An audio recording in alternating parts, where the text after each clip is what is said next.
नमस्कार मैत्रिणींनो, स्वागत आहे तुमचं सिलाईवर्ड मराठी या आपल्या यूट्यूब चॅनलवरती। तर आजच्या व्हिडिओमध्ये आपण 9 वर्ष वयाच्या मुलीसाठी साडीपासून लॉंग गाऊनची कटिंग आणि स्टिचिंग कशी करायची हे पाहणार आहोत आणि छान असा पॅटर्न पण करणार आहोत आपण इथे। याकरता काठपदरी साडी घेतलेली आहे, त्याचबरोबर अस्तर घेतलेला आहे। कॉटनचा अस्तर आपण इथे यूज करणार आहोत आणि हे कॉटनचं अस्तर मी 3 मीटर घेतलं। अस्तरसाठी फॅब्रिक 4 फोल्डमध्ये ठेवलेलं आहे।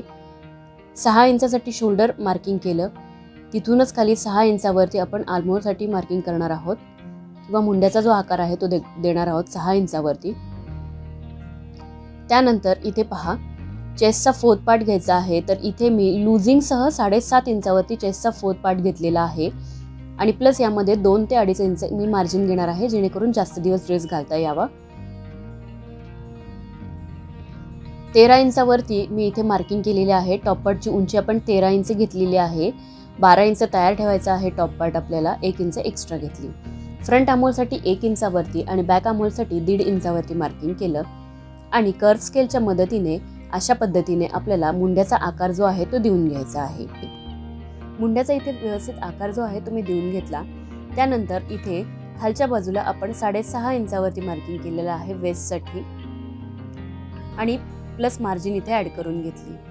जेवढी मार्जिन वरच्या बाजूने घेतली आहे चेस्टमध्ये, तेवढीच मार्जिन आपण खालच्या बाजूने देखील घ्यायची आहे। दाखवल्याप्रमाणे दोन्ही पॉइंट्स जे आहेत ते मी कनेक्ट करून घेतले आणि साधारण या साईजमध्ये मी 2.5 इंच गळारुंदी जी आहे घेतलेली आहे। मुलीची तब्येत जरा बारीक आहे, त्यामुळे 2.5 इंच गळारुंदी घेतली। 3.5 इंचावरती गळ्याची मार्किंग केलेली आहे, 3.5 ते 4 इंचावरती आणि इथे चौकोन जो आहे आखून घेतलेला आहे। अर्धा इंच शोल्डर जे आहे डाऊन करून घेतलेले आहेत आपण दाखवल्याप्रमाणे। हे पहा, 4.5 इंचावरती गळ्याची खोली मार्किंग केली। मागचा गळा आपण 3.5 इंच घेतलेला आहे, साधारण 3 ते 3.5 इंच। तुम्ही तुमच्या आवडीप्रमाणे इथे गळ्याचा आकार घेऊ शकता आणि गळ्याची खोली देखील तुम्ही तुमच्या आवडीप्रमाणे घेऊ शकता। पुढच्या गळ्यासाठी गोल आकार आणि मागच्या गळ्यासाठी गोल आकार जो आहे तो इथे मी देऊन घेतलेला आहे। दोन्ही गळ्यांसाठी गोल आकार देऊन घेतल्यानंतर आपल्याला यामध्ये पॅटर्न देखील बनवायचा आहे। तर आधी आपण बॅक नेक आणि बॅक आर्महोलची कटिंग करून घ्यायची, दोन्ही पार्ट सेपरेट करून घ्यायचे। फ्रंट नेकची कटिंग करून घ्यायची आहे आणि फ्रंट आर्महोलची देखील कटिंग करून घ्यायची दाखवल्याप्रमाणे। आता आपल्याला जे साडीचं फॅब्रिक आहे ते घ्यायचं आहे।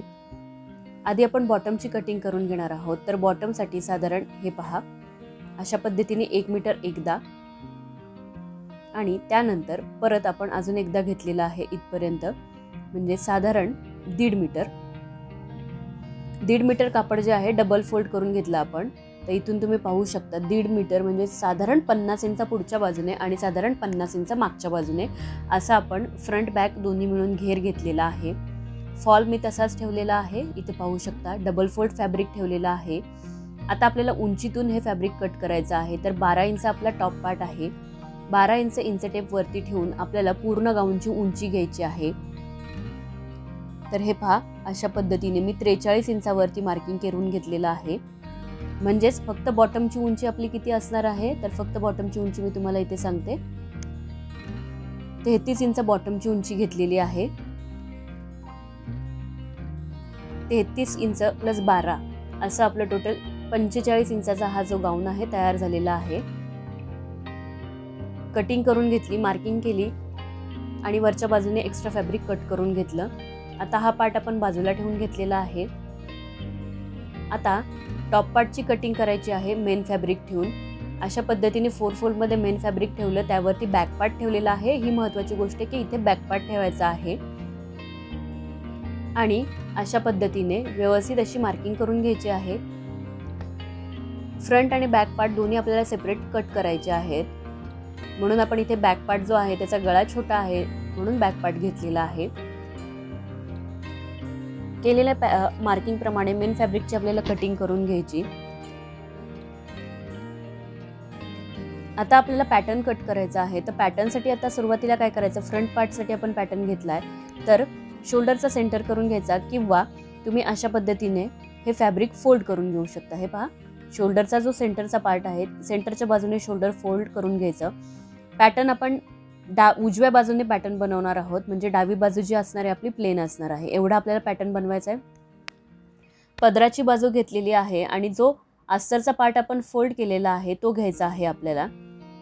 तर इथे काठ यूज न करता अशा पद्धतीने काठाच्या पलीकडची जी बाजू आहे ती घ्यायची आहे आपल्याला आणि मार्किंग करायची। मार्किंग करताना साधारण आपल्याला जो पॅटर्न आहे अर्धा इंच फोल्ड करायचा आहे, तर तेवढं फॅब्रिक एक्स्ट्रा घेऊन मार्किंग करायची आहे। हे पहा, अशा पद्धतीने खूप छान सुंदर असा पॅटर्न जो आहे ते तयार होणार आहे आपला। आणि अगदीच सोपी पद्धत मी पॅटर्नची तुम्हाला सांगितलेली आहे। इथे कोणत्याही पद्धतीचं मेजरमेंट वेगळं तुम्हाला घ्यायची गरज नाहीये। हा पॅटर्न तुम्ही ओव्हरलॅप देखील ठेवू शकता, बट मी हा फिक्स केलेला आहे। तर अशा पद्धतीने मार्किंग केलेल्या मार्किंग प्रमाणे आता आपल्याला या पॅटर्नची कटिंग करायची। आता पॅटर्न कट करताना एक लक्षात घ्या, पदर मी इथे सरळ ठेवलेला आहे आणि त्यावरती अस्तरचं फॅब्रिक म्हणजे पदराचा भाग सरळ ठेवून हा पॅटर्न आपल्याला कट करून घ्यायचा। पॅटर्न कट करून घेतल्यानंतर हे पहा, अशा पद्धतीने आपल्याला मेन फॅब्रिक वरती पहिल्यांदा हा पॅटर्न फिक्स करायचा आहे। मेन फॅब्रिक वरती हा पॅटर्न ठेवायचा, सर्व बाजूंनी पिन लावून घ्यायचे आहेत आपल्याला दाखवल्याप्रमाणे। कुठेही फॅब्रिक जे आहे मूव्ह होता कामा नये किंवा सरकता कामा नये, जेणेकरून आपली जी शिलाई आहे ती व्यवस्थित यायला हवी आणि फिनिशिंग पण छान यायला हवी। याकरता पिनने सिक्युअर करून घ्यायचं। खालच्या बाजूने देखील पिन्स लावून घ्यायचे आहेत आपल्याला। आता हा जो पॅटर्न आहे तो आपल्याला व्यवस्थित शिवून घ्यायचा आहे सर्व बाजूंनी। त्याचबरोबर आता इथे पहा, खालच्या बाजूने मी साधारण अर्धा इंच फोल्ड केला, अर्धा इंच, आणि वरच्या बाजूने हाच अर्धा इंचाचा जो भाग आहे तो कमी करत म्हणजे थोडासा तिरकस भाग जो आहे, तिरकस आपल्याला हा पॅटर्न ठेवायचा आहे किंवा थोडासा क्रॉस ठेवायचा आहे। तर अशा पद्धतीने हा पार्ट आतल्या बाजूने डबल फोल्ड करून घ्यायचा। बॅक पार्ट घेतलेला आहे, बॅक पार्टचं मेन फॅब्रिक सरळ ठेवलं, त्यावरती अस्तरचं फॅब्रिक ठेवलेलं आहे आणि नेक पार्ट आपण इथे स्टिच करून घेणार आहोत। हा पार्ट देखील इथे आपण व्यवस्थित शिवून घेतलेला आहे, तुम्ही पाहू शकता। हा पार्ट स्टिच करून घेतला। आता त्यावरती आपल्याला अस्तरचं फॅब्रिक ठेवायचं। मेन फॅब्रिक दोन्ही सरळ आहेत, त्यावरती अस्तरचं फॅब्रिक ठेवून घ्यायचं आणि त्यानंतर आपल्याला व्यवस्थित पिनने सिक्युअर करून घेतल्यानंतर नेकचा पार्ट जो आहे तो व्यवस्थित स्टिच करून घ्यायचा आहे। नेक पार्ट स्टिच केल्यानंतर एक्स्ट्रा फॅब्रिक जे आहे ते कट करून घ्यायचं आहे व्यवस्थित, आणि कुठेही शिलाई कट होणार नाही याची काळजी घ्यायची आहे। व्यवस्थित अशी कटिंग करून घ्यायची आहे आणि छोटे छोटे कट्स जे आहेत ते करायचे आहेत। यासाठी तुम्ही छोटी कात्री जी आहे ती यूज करू शकता। अशा पद्धतीचे कट्स करून घ्यायचे आहेत। बॅक पार्ट देखील मी असाच रेडी करून घेतला। आता हे दोन्ही पार्ट जे आहेत सुलट करून घ्यायचे किंवा सरळ बाजूला करून घ्यायचे आहेत, जेणेकरून अस्तर आतल्या बाजूला जाईल आणि मेन फॅब्रिक जे आहे ते समोरच्या बाजूला येईल। सुंदर असा हा जो पॅटर्न आहे आपला इथे तयार झालेला आहे। छोटीशी पाइपिंग जी आहे आपण ब्लू कलरची बाहेर ठेवली, टॉप स्टिचेस करून घ्यायचे। आता आपल्याला काय करायचं आहे, इथे मी ट्रायंगुलर शेप किंवा त्रिकोणाकृती लेस जी आहे ती घेतली, ती आपल्याला ह्या पॅटर्न मध्ये इथे लावायची आहे आणि व्यवस्थित हा पॅटर्न स्टिच करून घ्यायचा आहे। बॅक पार्ट मध्ये झिप अटॅच केली आणि शोल्डर जे आहेत दोन्ही पार्ट्सचे अटॅच करून घेतले। आता आपल्याला स्लीव्सची कटिंग करायची, तर स्लीव्ससाठी 8 इंच फॅब्रिक 4/4 ठेवलं आणि स्लीव्सची उंची साधारण आपण इथे 4 इंच ठेवलेली आहे।